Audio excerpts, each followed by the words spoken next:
Hello students, welcome. इस video में हम क्लास 9 साइंस के 7th चैप्टर मोशन इसकी बैक एक्सरसाइज करेंगे। ये आप देख सकते हैं, इसमें टोटल 10 न्यूमेरिकल्स हैं और इन सभी को इस वीडियो में हम करेंगे।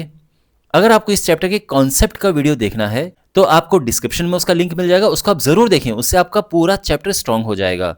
और बाकी वैसे इन क्वेश्चंस को जब मैं आपको करवाऊंगा तो मैं आपको साथ साथ में इनसे रिलेटेड कॉन्सेप्ट वगैरह भी समझाऊंगा और अच्छे से आपको ये क्वेश्चन समझ आएंगे। चैनल को ज़रूर सब्सक्राइब करें और अपने दोस्तों के साथ ये वीडियो शेयर करें। तो शुरू करते हैं इन क्वेश्चंस को सॉल्व करना वन बाय वन। और ये है first question. An athlete completes one round of a circular track of diameter 200 metres in 40 seconds. एक सर्कुलर ट्रैक है जिसका डायमीटर है 200 मीटर्स। तो ये डायमीटर है और ये है 200 मीटर्स। ओके, 40 सेकंड में कंप्लीट करता है। तो अगर यहां से चलना शुरू करता है एथलीट तो 40 सेकंड में एक राउंड कंप्लीट करने के बाद वापस आ जाता है। ठीक है, समझ गए आप। What will be the distance covered and the displacement at the end of 2 minutes 20 seconds. तो इतने टाइम में कितना डिस्टेंस कवर करेगा और कितना डिस्प्लेसमेंट होगा, क्या डिस्प्लेसमेंट होगा। ठीक है, अब आप सोचो, एक राउंड कंप्लीट होता है 40 सेकंड्स में, 40 सेकंड में एक राउंड कंप्लीट होता है। ठीक है, ये ध्यान रखना।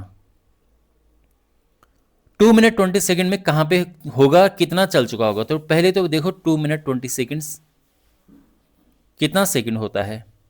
तो 2 मिनट का मतलब हुआ 120 सेकंड्स, मतलब 2 इंटू 60 हो गया प्लस 20 हो गया। ये हमने सब सेकंड में कन्वर्ट कर दिया और ये 140 सेकंड्स है। अब 140 सेकंड्स देखो, 40 सेकंड के हिसाब से ब्रेक करो इसे। तो ये होगा 40 second plus 40 seconds plus 40 seconds, 40 40 40 120 second हो गया और 20 सेकंड और बचा। तो इस तरह से चलेगा। तो देखो, एक राउंड ये कंप्लीट हुआ, एक राउंड ये कंप्लीट हुआ, एक राउंड ये कंप्लीट हुआ, बाकी बचा 20 सेकंड, इसमें हाफ राउंड कंप्लीट होगा। तो यानी 3 पूरे राउंड और हाफ राउंड और होगा। तो इसका मतलब ये है कि अगर उसने यहाँ से ऐसे दौड़ना शुरू किया तो 40 सेकंड ये हुआ, फिर दूसरा राउंड ये, फिर तीसरा राउंड ये, और फिर हाफ राउंड और, यानी यहाँ से अगर ए से चलना शुरू किया तो बी पे पहुँच जाता है बिल्कुल हाफ राउंड, क्योंकि 20 है 40 का हाफ, तो यहाँ पर पहुँच जाता है। तो अब ये उसकी फाइनल पोजिशन है ना। यहाँ से चलना शुरू किया, 3 राउंड कंप्लीट होने के बाद फिर चौथे राउंड के लिए निकला और यहाँ पे पहुँचा फाइनली। तो अगर हम डिस्टेंस की बात करेंगे तो डिस्टेंस में तो पूरा आएगा, पूरा ये वाली डिस्टेंस लेंगे जो इसका सरकमफ्रेंस है, फिर दूसरा राउंड की निकालेंगे सरकमफ्रेंस, मतलब वही, यानी एक राउंड में कवर होगा इस सर्कल का सरकमफ्रेंस, फिर दूसरा ये इसमें प्लस हो जाएगा, फिर तीसरा है, और फिर यहाँ से यहाँ तक तो आधा राउंड और उसमें होगा सरकमफ्रेंस, आधी सरकमफ्रेंस। ठीक, बट जब डिस्प्लेसमेंट की बात होगी तो हम only initial and final positions देखते हैं और उनके बीच देखते हैं कि कितना शॉर्टेस्ट डिस्टेंस है। तो वो तो 200 मीटर्स सिंपल है, बिकॉज 200 मीटर्स डायमीटर है, तो ये तो खैर सिंपल आ जाएगा। ओके, तो डिस्प्लेसमेंट तो सीधा है 200 मीटर्स, लेकिन डिस्टेंस के लिए हम सरकमफ्रेंस निकालेंगे और फिर तब आगे सॉल्व करेंगे। Okay, but this is the way, हम इस तरह से इसमें आगे बढ़ेंगे। अब क्वेश्चन आपको समझ आ गया, अब इसको सॉल्व करना शुरू करते हैं। तो सबसे पहले तो जो इसमें गिवन है डायमीटर, तो उसे लिखते हैं और फिर हम रेडियस निकाल देंगे, बिकॉज कैलकुलेशन में रेडियस की ज़रूरत पड़ेगी। तो डायमीटर क्या है,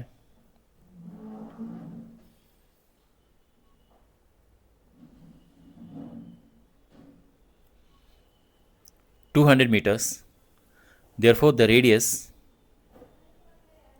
अब देखो रेडियस को हम आर नाम दे देते हैं बिकॉज कैलकुलेशन में ज़रूरत पड़ेगी। तो ये हो जाएगा, डायमीटर का हाफ होता है एंड दिस इज 100 मीटर्स। अब 40 सेकंड में कवर होता है 1 round. In 40 seconds 1 round is completed.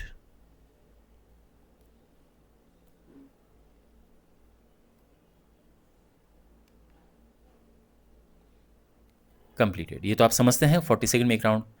Therefore अच्छा, इससे पहले जो टोटल टाइम है उसको भी कन्वर्ट कर लेते हैं सेकंड्स में, ओके। उस समय हमने रफली किया था। टोटल टाइम क्या है, जितना एथलीट ने रनिंग किया या वॉक किया, टोटल टाइम है 2 minutes 20 seconds.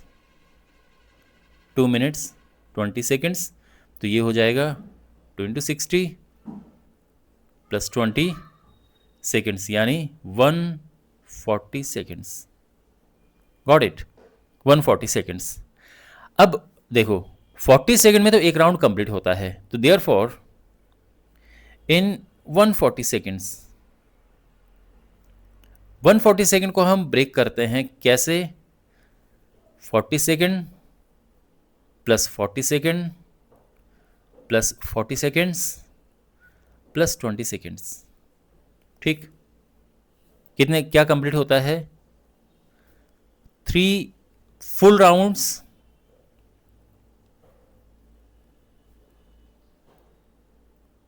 And a half round.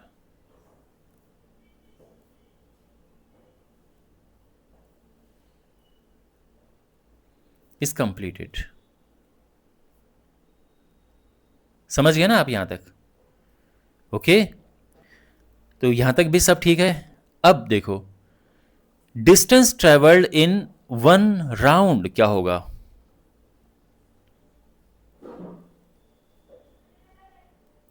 Distance travelled in 1 round. एक राउंड में डिस्टेंस ट्रेवल्ड का मतलब है सर्कमफ्रेंस ऑफ द सर्कल, और जो कि सिंपली 2πr है। तो ये होगा 2 × π है 22/7 and radius r is 100 metres. तो ये हो जाएगा 22 × 2 हुआ 44, 4400/7 मीटर्स। ठीक है, so therefore total distance travelled,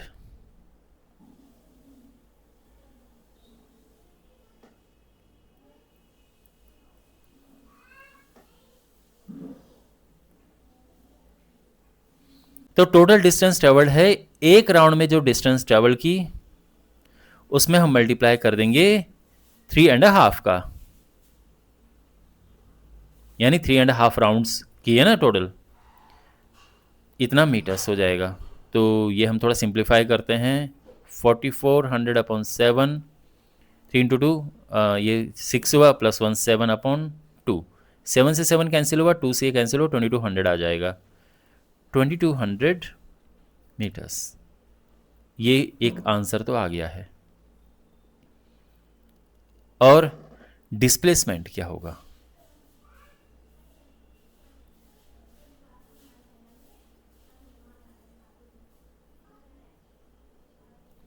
तो डिस्प्लेसमेंट इसमें ए भी होगा, यहाँ पे आप देख सकते हैं जो हमने यहाँ पे फिगर बना रखा है, तो डिस्प्लेसमेंट ए बी है।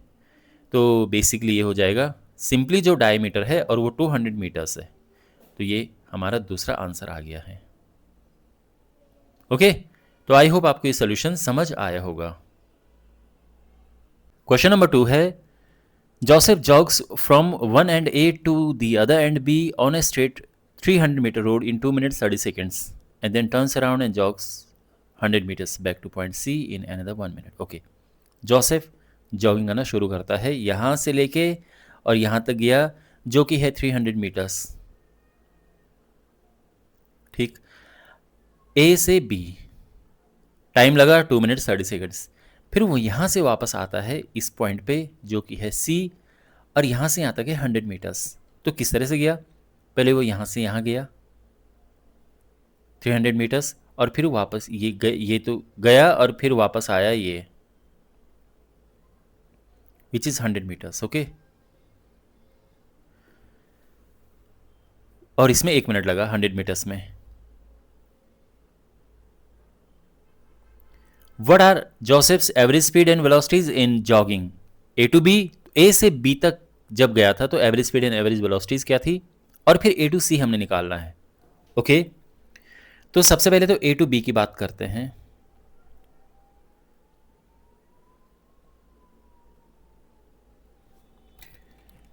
सिंपल सी बात है कि जब हमने एवरेज स्पीड निकालनी है तो टोटल डिस्टेंस देखो और एवरेज वेलोसिटी में टोटल डिस्प्लेसमेंट, हमें डिस्प्लेसमेंट देखना होता है।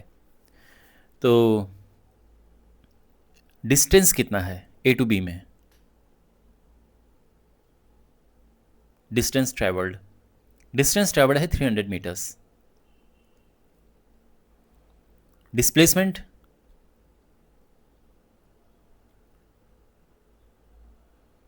डिस्प्लेसमेंट देखो यहां से और यहां पे है, वो ये 300 मीटर्स है। डिस्प्लेसमेंट क्या होता है, दो पॉइंट्स के बीच जो हम देख रहे हैं कि डिस्प्लेसमेंट हमने निकालना है, तो उनके बीच की शॉर्टेस्ट डिस्टेंस देखो, और वो अभी भी 300 मीटर्स है। तो एक्चुअल में होता है कि अगर आप एक ही डायरेक्शन में चल रहे हो, कहीं मुड़ नहीं रहे हो, तो जो डिस्टेंस होती है वही डिस्प्लेसमेंट होता है। तो ए से बी तक वो बिल्कुल स्ट्रेट लाइन में चला, तो जो डिस्टेंस है उतना ही डिस्प्लेसमेंट है, और ये भी 300 मीटर्स है। अब निकालते हैं एवरेज स्पीड। तो average speed, this is distance upon time. अच्छा, टाइम भी लिख देते हैं यहाँ पे, किसमें टाइम कितना लगा। Time 2 minutes 30 seconds, 2 minutes 30 seconds, but हमने पूरा सेकेंड में कन्वर्ट करना है, तो 2 इंटू 60 प्लस 30, और ये कितना हुआ 120, 150 सेकेंड्स। समझे। एवरेज स्पीड होती है distance travelled upon time. Okay, distance upon time, जो टोटल डिस्टेंस ट्रेवल्ड है अपॉन टाइम। तो सिंपली 300 मीटर्स ये है एंड 150 सेकेंड्स ये है। तो बेसिकली आ जाएगा ये क्या, ये कटा 2 मीटर पर सेकेंड। ठीक है। एवरेज वेलोसिटी,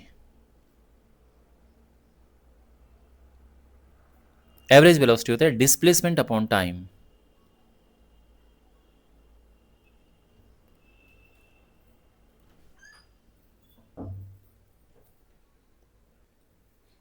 तो डिस्प्लेसमेंट क्या है 300 मीटर्स, टाइम क्या है अगेन 150 सेकेंड्स, तो ये हो जाएगा again 2 metre per second. Got it. अब ए टू सी की बात करते हैं।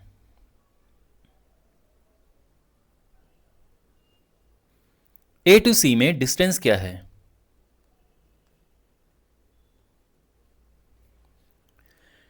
तो डिस्टेंस है पहले यहां से यहां गया, फिर यहां से वापस आया, तो 300 मीटर जाते हुए और 100 मीटर्स वापस आते हुए, तो ये 400 मीटर्स हो गया है। डिस्प्लेसमेंट,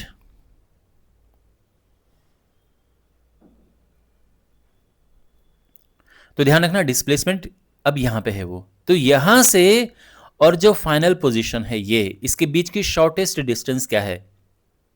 तो देखो बेसिकली हमने AC फाइंड करना है, तो टोटल जो है वो 300 है, उसमें 100 हटा दो 300 मीटर्स में से 100 मीटर्स हम हटा देंगे, तो ये हुआ 200 मीटर्स। तो बेसिकली जो डिस्प्लेसमेंट है वो AC है।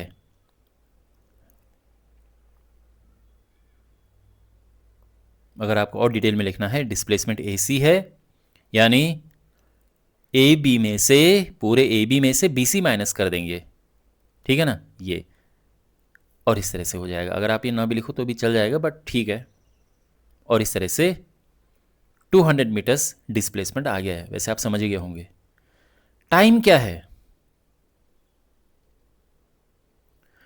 तो टाइम यहां से यहां जाने में लगे थे 2 मिनट्स 30 सेकेंड्स, और वापस आने में 1 मिनट का टाइम और लगा। तो ये है 2 मिनट्स, बेसिकली इसको हम कन्वर्ट कर ही चुके थे 150 सेकेंड्स, 150 सेकेंड्स, और आते हुए 1 मिनट और लगा। तो ये टोटल हो गया है 150 प्लस 60, यानी 210 सेकेंड्स। तो टाइम हमें मिल गया है। और अब निकाल देंगे हम average speed. Same formula, distance upon time, total distance travelled upon total time taken. Distance is 400 metres, time is 210 seconds. तो ये है 40/21।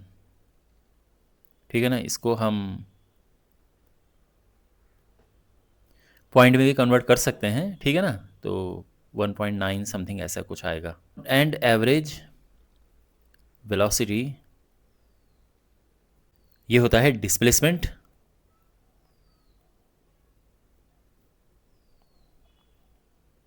Upon time. डिस्प्लेसमेंट है 200 मीटर्स, टाइम तो उतना ही लगा, और ये आ जाएगा 20/21 metre per second. Got it. Point में अगर निकालना तो आप डिवाइड कर लेना। क्वेश्चन नंबर 3 है, Abdul while driving to school computes the average speed for his trip to be 20 kilometres per hour. School जाते हुए 20 किलोमीटर्स पर आवर है। On his return trip along the same route, उसी route से वापस आते हुए, but इस बार ट्रैफिक कम था, तो एवरेज स्पीड है 30 kilometres per hour. What is the average speed for Abdul's trip. तो जाते हुए, देखो ये है होम और ये है स्कूल, तो जाते हुए 20 किलोमीटर्स पर आवर, ये थी जाते हुए। वापस आते हुए 30 kilometres per our.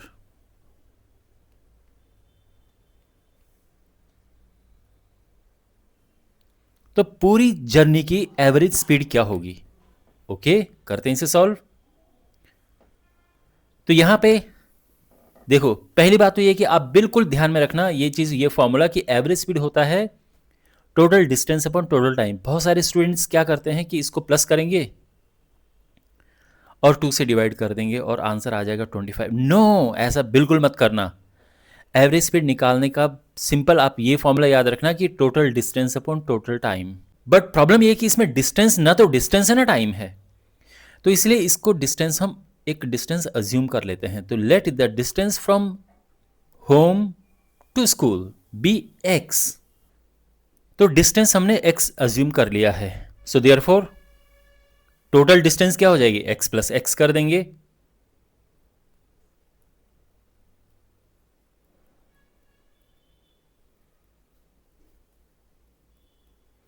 That is 2x। ठीक, अब इसमें टाइम भी हमें चाहिए, क्योंकि एवरेज स्पीड होती है distance, total distance upon total time.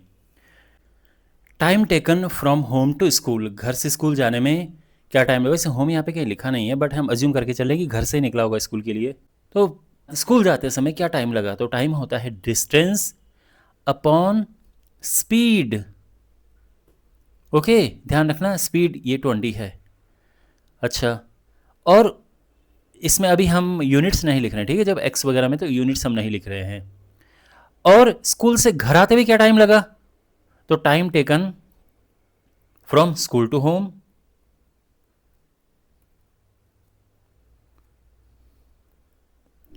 Again distance upon speed,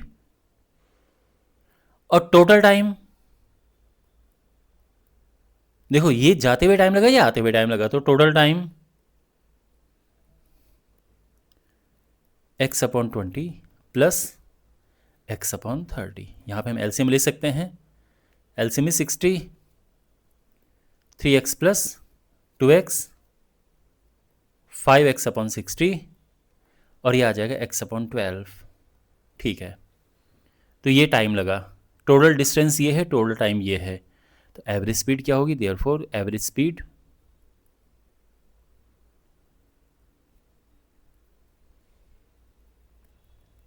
total distance upon total time taken.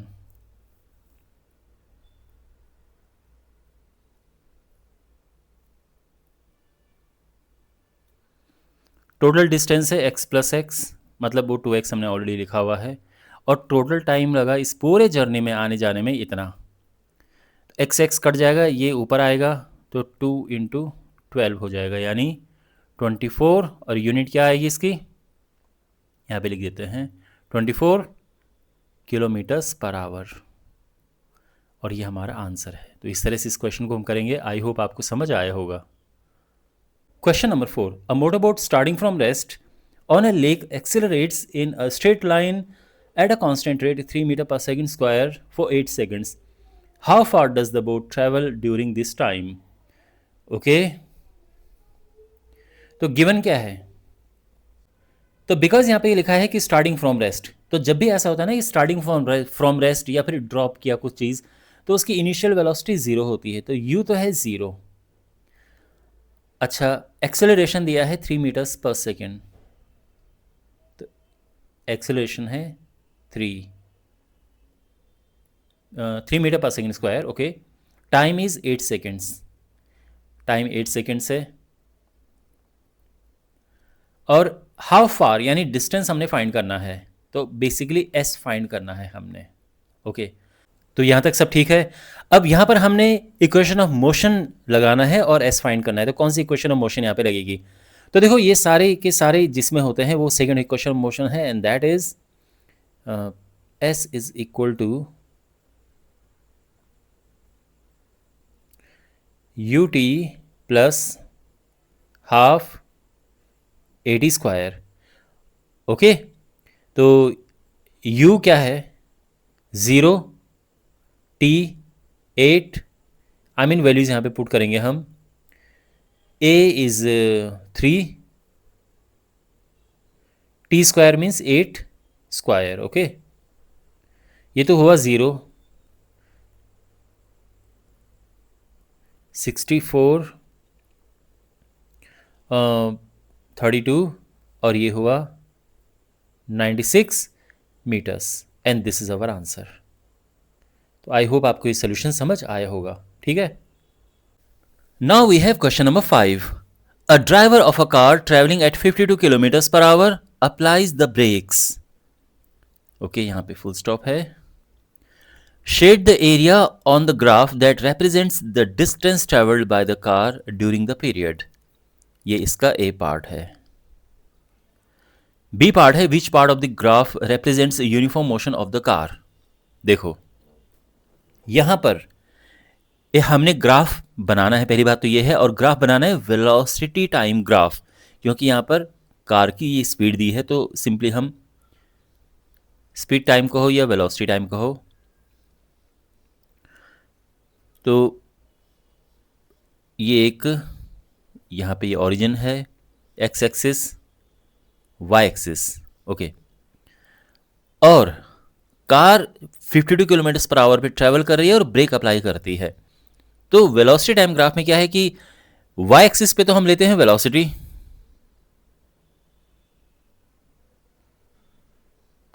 Kilometres per our में,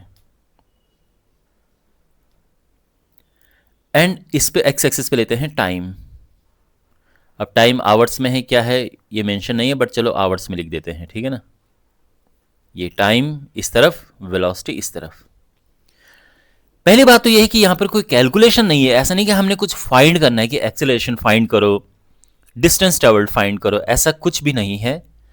तो नंबर लिखने की कोई ज़रूरत नहीं है यहाँ पे, केवल ये 52 किलोमीटर पर आवर पे ट्रैवल करे, तो यहाँ पे हम लिख देंगे कि ये है 52। ओके, किलोमीटर्स पर आवर यहाँ पे मैंने लिख दिया है। और ये ब्रेक अप्लाई करती है, तो ब्रेक अप्लाई होते हैं इस पर, तो ये इस तरह से चलती है। हमेशा ये ध्यान रखना, ब्रेक अप्लाई होके ऐसे बनता है, ठीक है ना। और ये कार का मोशन होगा इस तरह से, यानी जब ब्रेक अप्लाई होते हैं, और अगर ब्रेक अप्लाई जब हो रहे हैं और जो इसका डिसेलरेशन है वो बिल्कुल एक ही रेट से डिसेलरेट हो रही, तो एक स्ट्रेट लाइन बनती है इस तरह से। और जब हम इसमें, अगर बाय द वे हमारे पास नंबर्स होते हैं और हमने डिस्टेंस ट्रेवल फाइंड करनी होती तो क्या करते, तो उसमें हम इसका एरिया फाइंड करते, क्योंकि डिस्टेंस ट्रेवल्ड होता है एरिया अंडर वीटी ग्राफ। देखो पहली बात तो ये कि आप इतना समझ गए जो ग्राफ है अभी तक का, ये वेलोसिटी है, ये टाइम है, 52 किलोमीटर पर आवर पे भी चल रही है, हमने ब्रेक अप्लाई किए, ड्राइवर ने ब्रेक अप्लाई किए, और कार की जो स्पीड है वो कम होगी, कम हो रही, और एक टाइम के बाद कार रुक जाएगी। ठीक है, तो अगर हमने डिस्टेंस ट्रेवल निकालना है, ऑल्दो यहाँ पे निकालना नहीं है, बट निकलता कैसे है, यही पूछा है फर्स्ट पार्ट में। Shade the area of the graph that represents the distance travelled by the car during the period. तो हमने यहाँ पर ये एरिया शेड करना है। ओके, बेसिकली ये।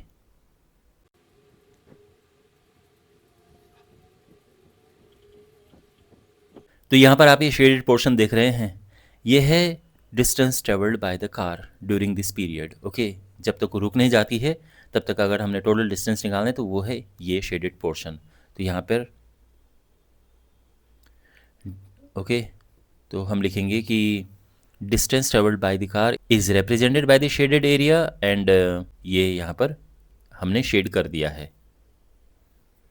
इसको हम ए और बी ये ले लेंगे तो ये ओ ए बी ट्राइंगल हो जाएगा। और यहाँ पर ये है, ठीक है, distance travelled by the car during the period क्या है, area of the shaded region, यानी ट्राइंगल ओ ए बी का एरिया, ऐसे निकलता है डिस्टेंस ट्रेवल्ड। बी पार्ट क्या है, which part of the graph represents uniform motion of the car. देखो, यूनिफॉर्म मोशन का मतलब होता है motion with the same velocity, but यहाँ पे वेलोसिटी तो सेम है ही नहीं, वेलोसिटी तो हर बार डिक्रीज हो रही है। तो no part of the graph represents uniform motion. Okay, और इस तरह से अपना आंसर हम लिखेंगे। देखो मैं आपको फिर समझाता हूँ। यूनिफॉर्म मोशन का मतलब होता है motion with constant velocity. Constant velocity का मतलब एक जैसी वेलोसिटी। एक जैसी वेलोसिटी तब होती है अगर लाइन इस तरह से हो, हॉरिजॉन्टल हो, तो यानी वेलोसिटी एक जैसी है। पर यहां पे आप देख रहे हैं वेलोसिटी कॉन्स्टेंटली डिक्रीज हो रही है। तो since no part of the graph is horizontal, therefore no part of the graph represents uniform motion of the car. Got it? I hope आपको समझ आया होगा ये solution. Now we have question number 6 और यहां पे आप देख सकते हैं ये ग्राफ गिवन है 3 ऑब्जेक्ट्स के मोशन का, ए, बी और सी, और ये डिस्टेंस टाइम ग्राफ है, ये ध्यान रखना। ओके, और इस ग्राफ को देखकर हमने इन क्वेश्चंस के आंसर करने हैं। तो ए है which of the 3 is travelling the fastest, तीनों में से कौन सा सबसे तेज मूव कर रहा है। तो डिस्टेंस टाइम ग्राफ का जो स्लोप है वो हमको देता है उसकी स्पीड।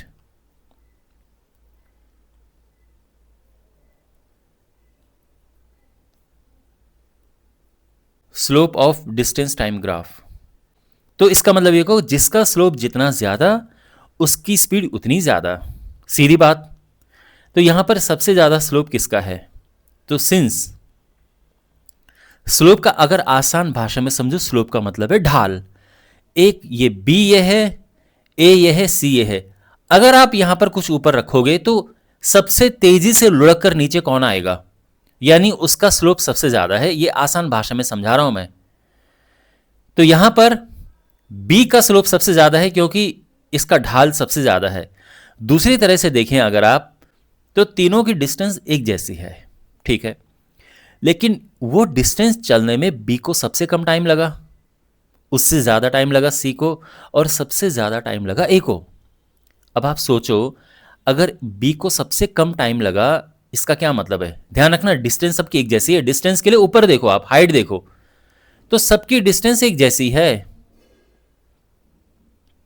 ना, बिल्कुल एक जैसी है, लेकिन टाइम अलग अलग है। बी के लिए इतना टाइम लगा, सी के लिए इतना टाइम लगा, और ए के लिए इतना टाइम लगा। तो डिस्टेंस सेम है लेकिन बी को सबसे कम टाइम लगा। क्यों लगा, क्योंकि वो सबसे तेज चल रहा है।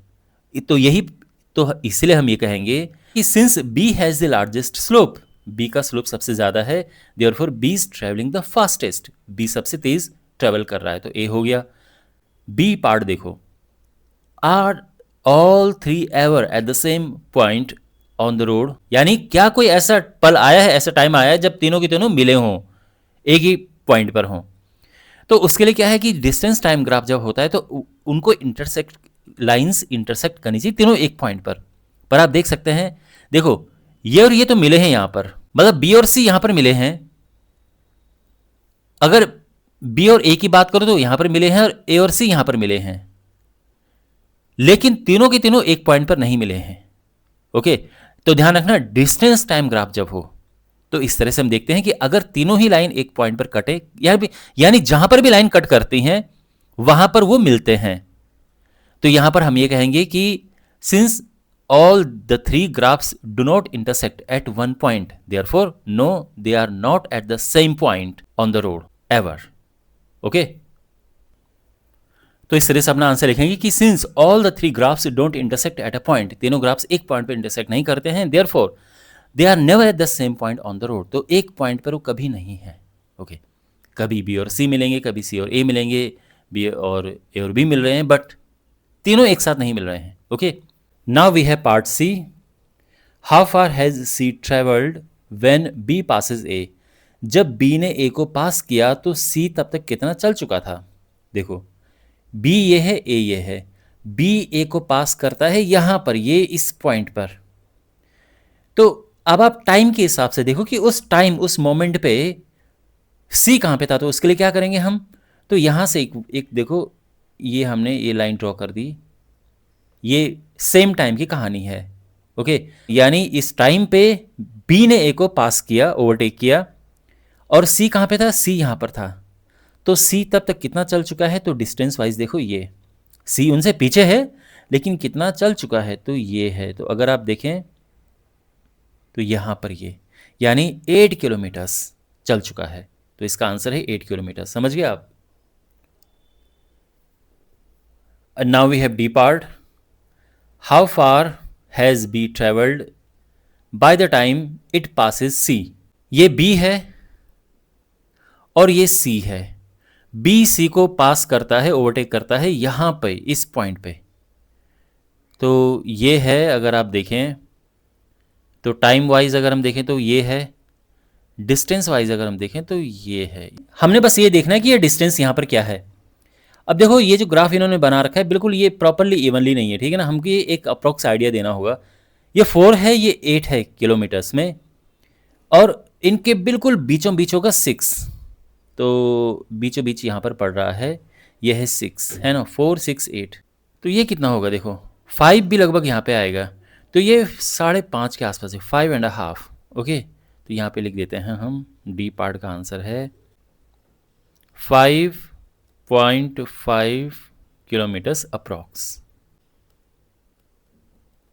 ओके, और इस तरह से ये क्वेश्चन कंप्लीट हो गया है। तो आई होप आपको ये सोल्यूशन समझ आया होगा। क्वेश्चन नंबर 7 है, a ball is gently dropped from a height of 20 metres, 20 metre की हाइट से एक बॉल को ड्रॉप किया जाता है। तो ये है, ये 20 मीटर की हाइट, एक कोई घर हो सकता है, ये उसकी छत से एक बॉल को ड्रॉप किया गया, एक बॉल को नीचे ड्रॉप किया गया, ये है ground. If its velocity increases uniformly at the rate of 10 metres per second square, ये है एक्सेलरेशन, ध्यान रखना, rate of change of velocity होता है एक्सेलरेशन। दूसरा ये है, अगर आपको नहीं समझ आए कि क्या है ये, तो यूनिट देखो, metre per second square acceleration की यूनिट होती है, तो ये भी आपको ध्यान रखना है, ठीक है ना, ये एक्सेलरेशन है। और फिर इसमें कुछ पूछा है, तो पहले तो ये है, जो गिवन चीज़ें हैं वो लिख देते हैं। तो गिवन क्या है यहाँ पे, सबसे पहले इंपॉर्टेंट पॉइंट पे आपने ध्यान देना है, ड्रॉप। जब भी आपको ड्रॉप दिखाई दे, इट इज ड्रॉप्ड, यानी इनिशियल वेलोसिटी 0 है, तो u तो हो गया 0 metre per second square. Height is 20 metres, तो हाइट जिसको हम h लिख सकते हैं या s भी लिखते हैं, यह है 20 मीटर्स।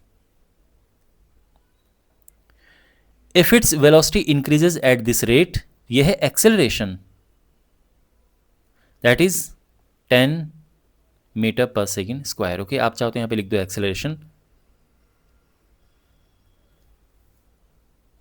अदरवाइज कोई ज़रूरत है भी नहीं वैसे, ठीक है ना, ए इज इनफ, बट अगर लिखना है नो प्रॉब्लम। और अब यहां पे क्वेश्चन है, with what velocity it will strike the ground, तो v हमने फाइंड करना है कि किस वेलोसिटी से ग्राउंड को हिट करेगी बॉल, तो v हमने फाइंड करना है। After what time will it strike the ground, और टाइम हमने फाइंड करना है। तो क्वेश्चन आप समझ गए, ये चीजें गिवन हैं, हमने v और t फाइंड करना है। ओके, तो सबसे पहली बात तो ये है कि यहां पर इनकी हेल्प से हम कैसे v फाइंड कर सकते हैं। तो इक्वेशन ऑफ मोशन फिर हमने ध्यान में रखना है। इक्वेशन ऑफ मोशन क्या है, तो एक तो है v is equal to u plus a t, second है s is equal to u t plus half a t square, and third है v square is equal to u square plus 2as। अगर आप notice करें तो first पहले दोनों में ही हमें टी चाहिए, बट टी तो हमारे पास है नहीं। बट अगर हम इसे देखें थर्ड वाले को, तो इसमें टी नहीं है और बाकी चीजें सब हैं, तो बेसिकली हम ये यूज करेंगे। तो हम लिखेंगे कि since v square is equal to u square plus 2as। Okay, तो यहां पे हम वैल्यूज को पुट करते हैं। ओके, तो v square as it is, u है initial velocity that is 0, 2 into a क्या है, a is acceleration which is 10, s is distance height और वो 20 है। तो हमारे पास आ जाएगा v square is equal to, ये मल्टीप्लाई करेंगे 400 आ रहा है, और यहां से वी आ जाएगा, ऑफ कोर्स अगर ये 400 है तो ये क्या होगा, वी 20 मीटर पर सेकेंड। और फर्स्ट पार्ट का आंसर आ चुका है। Got it. अब सेकेंड पार्ट देखो, after what time it will strike the ground, हमने टी फाइंड करना है।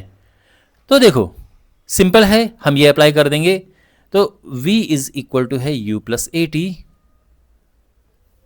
वैल्यूज पुट करते हैं। v हम निकाल चुके हैं 20, u इज 0, a इज 10 और t हमने फाइंड करना है। तो ये हो जाएगा 20 is equal to 10t and t is 20/10 और ये आ जाएगा 2 सेकेंड्स। ओके, 2 सेकेंड्स, और ये हमारा सेकेंड पार्ट का आंसर है। तो आई होप आपको ये सोल्यूशन भी अच्छे से समझ आया होगा।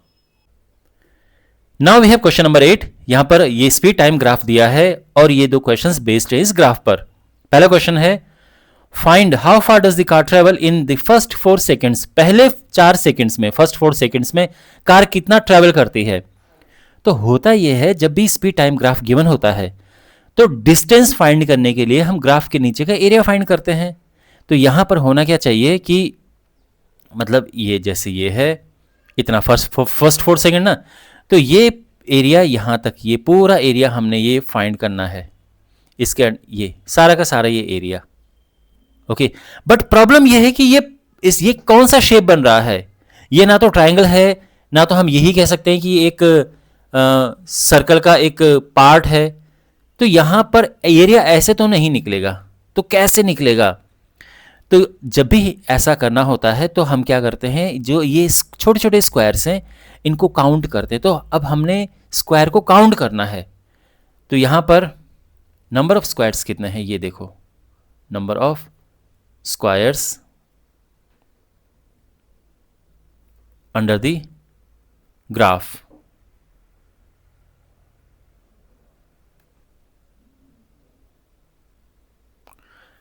और केवल फर्स्ट 4 सेकेंड तक की बात ये ठीक है, फर्स्ट 4 सेकेंड यहां पर ये तो काउंट कर दे। तो पहली बात तो सबसे पहले फुल स्क्वायर्स कितने हैं।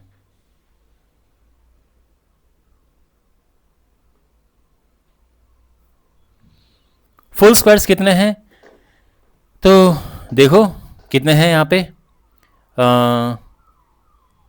1 2 3 4 5 6 7 8 9,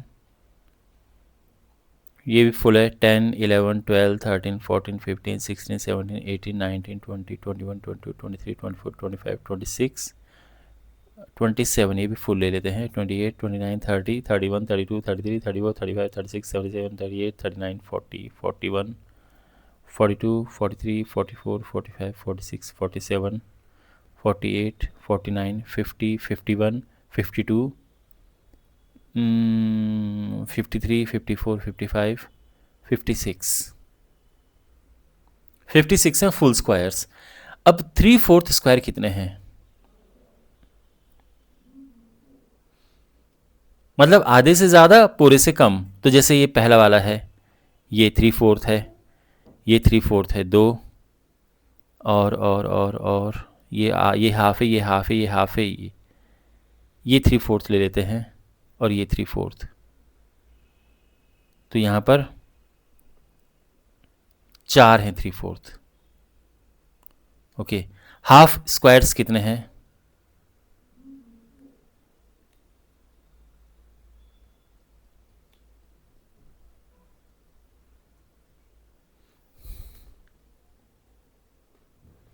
हाफ में हाफ में ये है 1 2 3 और बस 3 हाफ हैं, और 1/4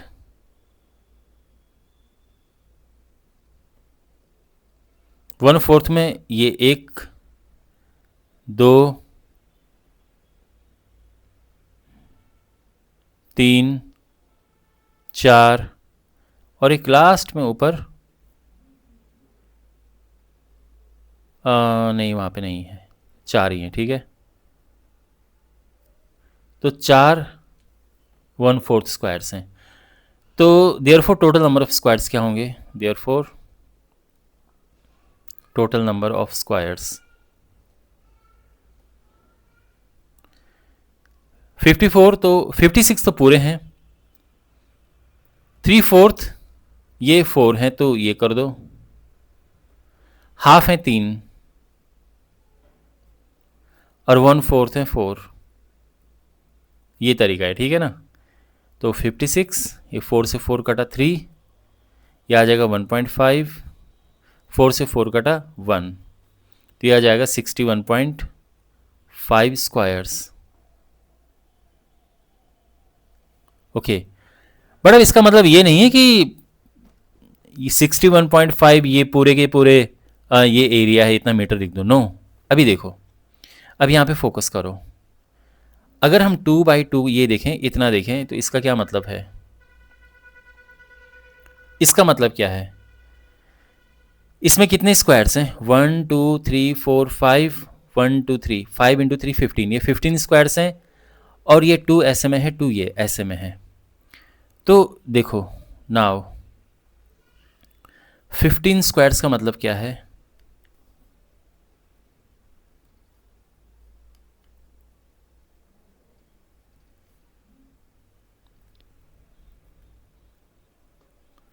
फिफ्टीन स्क्वायर्स मतलब है क्या एरिया है ये? 2 × 2 यानी 4 मीटर्स। देखो 2 ऐसे में है, 2 से 4 तक देखो 2 है ना ये, और 2 ही हाइट में, तो 2 × 2 हो गया, यानी 4 मीटर्स। 15 स्क्वायर का मतलब है 4 मीटर की डिस्टेंस। तो देयरफॉर 61.5 स्क्वायर्स का मतलब क्या है? तो ये हो जाएगा, देखो 15 तो नीचे आएगा और ऊपर आएगा 61.5, 15 से कटेगा ये 4.1, है ना, और ये मल्टीप्लाई होगा तो ये आएगा 16.4 मीटर्स। ये है पूरा डिस्टेंस। आई डोंट नो इतना डिफिकल्ट क्वेश्चन कैसे यहाँ पे दे दिया, बट इसको करने का ये तरीका है कि अगर डिस्टेंस पूछा है कितना ट्रेवल किया फर्स्ट 4 सेकेंड में, तो इस तरह से हमने निकालना है।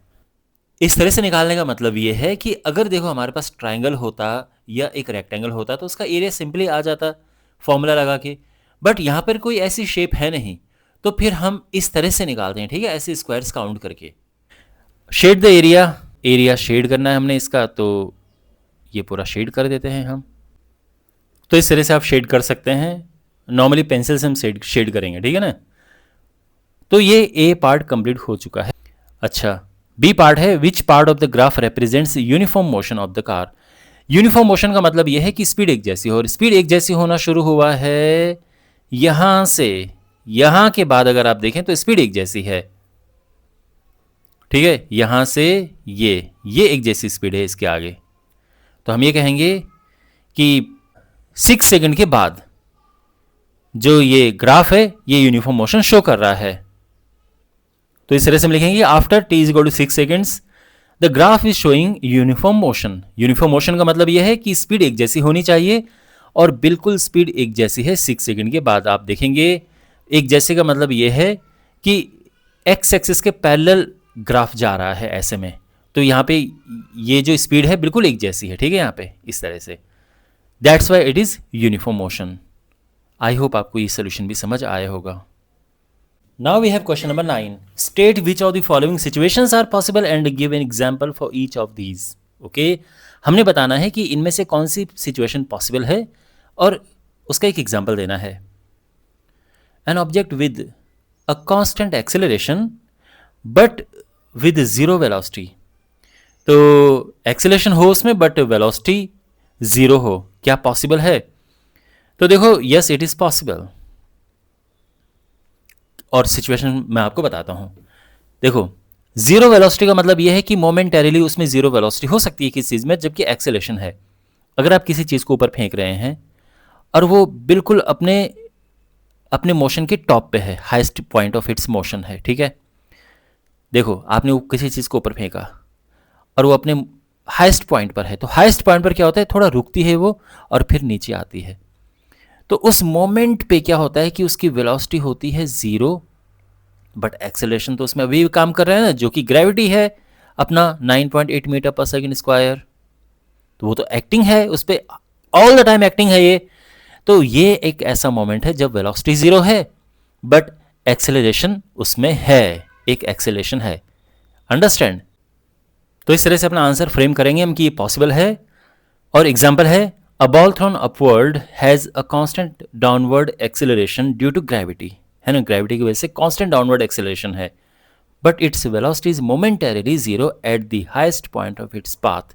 But highest point of its path क्या है, वेलोसिटी मोमेंटरीली जीरो है। समझ गए आप? बी पार्ट है हमारे पास, an object moving with an acceleration but with zero uniform speed. देखो मतलब एक्सेलरेशन हो बट स्पीड एक जैसी हो। तो आपको ये अजीब इसीलिए लग रहा होगा बिकॉज एक्सेलरेशन क्या होता है, जब वेलोसिटी में चेंज आता है तो एक्सेलरेशन होता है। When there is change in velocity there is an acceleration, but यहाँ पे तो स्पीड एक जैसी है, तो फिर एक्सेलरेशन कैसे? यहीं पे तो कैच है, स्पीड एक जैसी बोला है, वेलोसिटी एक जैसी नहीं बोला है।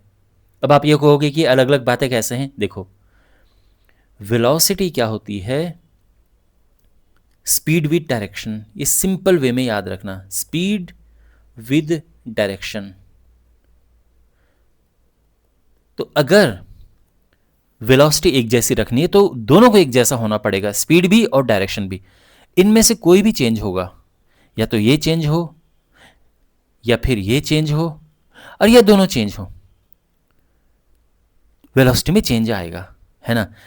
तो अगर या तो स्पीड चेंज हो या डायरेक्शन चेंज हो या दोनों चेंज हो, यानी अगर स्पीड एक जैसी है, अगर स्पीड एक जैसी है बट डायरेक्शन एक जैसी नहीं है, तो भी वेलोसिटी एक जैसी नहीं रहेगी। आप समझ रहे हैं? यानी अगर स्पीड में चेंज नहीं आ रहा है बट डायरेक्शन में चेंज आ रहा है तो वेलोसिटी चेंज हो जाएगी। ये इस बात का ध्यान रखना। तो अगर स्पीड मान लो कि कोई 2 मीटर पर सेकंड की स्पीड से मूव कर रहा है बट वो ऐसे घूम गया, तो स्पीड तो एक जैसी है बट बिकॉज डायरेक्शन चेंज हो गई है तो उसमें वेलोसिटी में भी चेंज आएगा, और जहां वेलोसिटी में चेंज है वहां पे एक्सेलरेशन है। और इसका सिंपल एग्जांपल है circular motion, uniform circular motion. आपने सुना होगा। यूनिफॉर्म सर्कुलर मोशन का क्या मतलब है? देखो पहली बात तो यह है कि यूनिफॉर्म सर्कुलर मोशन में वेलोसिटी तो एक जैसी होने से रही क्योंकि कंटिन्यू डायरेक्शन चेंज हो रही है, बट स्पीड एक जैसी है। तो अगर स्पीड एक जैसी है, कोई सर्कुलर मोशन में कोई ऑब्जेक्ट है एक ही स्पीड से मूव कर रहा है, तो हम उसको यूनिफॉर्म सर्कुलर मोशन कहेंगे। बट इसमें यूनिफॉर्म जो है वो स्पीड है, वेलोसिटी नहीं है। तो इसमें क्या है कि एक्सेलरेशन होता है, और वो एक्सेलरेशन है सेंट्रीपिटल एक्सेलरेशन। आपने सुना होगा नाम, सेंट्रीपिटल एक्सेलरेशन का नाम सुना है? तो बिल्कुल यहां पर होता है एक्सेलरेशन। कौन सा है यहाँ पे? Centripetal acceleration. ओके, तो यहाँ पे एक एक्सेलरेशन है जो कि टुवर्ड सेंटर लग रहा है, सेंट्रीपिटल एक्सेलरेशन, और ये यूनिफॉर्म सर्कुलर मोशन का केस है। तो बिल्कुल आप देख सकते हैं एक्सेलरेशन है बट स्पीड यूनिफॉर्म है, यूनिफॉर्म स्पीड है। समझे? तो ये मैंने आपको समझा दिया है, अब प्रॉपर वे में हम इसको लिखते हैं। तो इस तरह से अपना आंसर हम लिखेंगे कि an object in uniform circular motion has a constant speed but is constantly changing direction, है ना, डायरेक्शन चेंज कर रहा है। This change in direction means it has an acceleration directed towards the centre of the circle which is called centripetal acceleration, अगर आप इसमें add करना चाहो। क्लियर हो गया? Now we have this C part, an object moving in a certain direction with an acceleration in a perpendicular direction, किसी direction में चल रहा हो लेकिन एक्सेलरेशन परपेंडिकुलर हो। देखो ये तो अभी हमने किया है ना, ये यूनिफॉर्म सर्कुलर मोशन है, तो इसमें क्या है, इसमें मोशन तो इधर होता है बट एक्सेलरेशन सेंटर की तरफ होता है। बिल्कुल ये परपेंडिकुलर है, मोशन इधर है but acceleration towards the centre है। जैसे सैटेलाइट मूव करता है, जैसे मान लो कि अर्थ है, अर्थ के अराउंड कोई सैटेलाइट मूव कर रहा है, तो वो उसमें भी यही है, मोशन ऐसे होता है but acceleration towards the centre है, तो है ना ये परपेंडिकुलर। तो बिल्कुल ये पॉसिबल है। और इस तरह से हम लिखेंगे कि yes it is possible. And example है यूनिफॉर्म सर्कुलर मोशन का। तो जो मैंने आपको बताया था कि सैटेलाइट में भी यही होता है, जैसे ये सैटेलाइट है और ये यहाँ पर अर्थ है, ओके, और सैटेलाइट अर्थ के अराउंड मूव कर रहा है। तो इसमें होता क्या है कि मोशन, जैसे इस पर्टिकुलर पॉइंट की अगर मैं बात करूँ, मान लो सैटेलाइट यहाँ पे है, तो इसका मोशन तो इधर है, वेलोसिटी इसकी इस डायरेक्शन में है। देखो ये होता है टेंजेंशियल, ठीक है, ये है टेंजेंशियल। टेंजेंशियल यानी टेंजेंट, आपने टेंजेंट जानते हो ना, आप टच करते हुए ये लाइन जाती है, ये टेंजेंट है। तो वेलोसिटी तो टेंजेंशियल है बट एक्सेलरेशन इसका सेंटर की ओर है, टुवर्ड्स द सेंटर, जिसे हम सेंट्रीपिटल एक्सेलरेशन कहते हैं। वेलोसिटी है और ये एक्सेलरेशन है, दोनों एक दूसरे के परपेंडिकुलर हैं। समझ आ गया आपको? And now we have question number 10। An artificial satellite is moving in a circular orbit of radius this. एक ये अर्थ है और एक सैटेलाइट इसके अराउंड रिवॉल्व इस तरह से कर रहा है, ये सैटेलाइट है, ये रेडियस है and that is 42250 kilometres, okay. अच्छा, टाइम एक पूरा सर्कल कंप्लीट करने में, एक चक्कर, एक रेवोल्यूशन में टाइम लगता है 24 आवर्स। तो उसकी स्पीड हमने बतानी है, ठीक है। तो यहां पर गिवन है कि जो रेडियस है सैटेलाइट का, यानी रेडियस ऑफ जो उसका रेवोल्यूशन, जिस सर्कुलर पाथ पे वो रिवॉल्व कर रहा है, उस सर्कुलर पाथ का radius, that is 42250 kilometres. Time लगता है इसको कंप्लीट होने में, यानी एक राउंड कंप्लीट करने में 24 आवर्स। तो हमने बतानी है स्पीड। स्पीड सिंपल है, speed is distance upon time.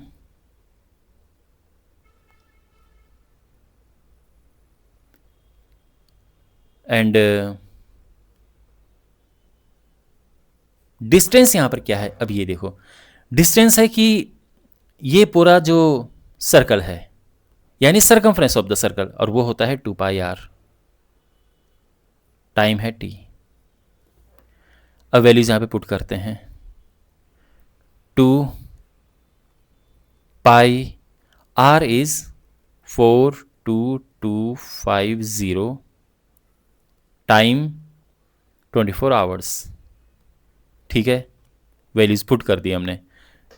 Speed find करने के लिए हमने क्या किया, डिस्टेंस अपॉन टाइम किया। डिस्टेंस यानी पूरा सरकमफ्रेंस, क्योंकि सैटेलाइट इतना चला ना एक पूरा कंप्लीट चक्कर करने में, तो वो डिस्टेंस होगी जो कि सरकमफ्रेंस है, सरकमफ्रेंस 2πr होता है अपॉन टाइम।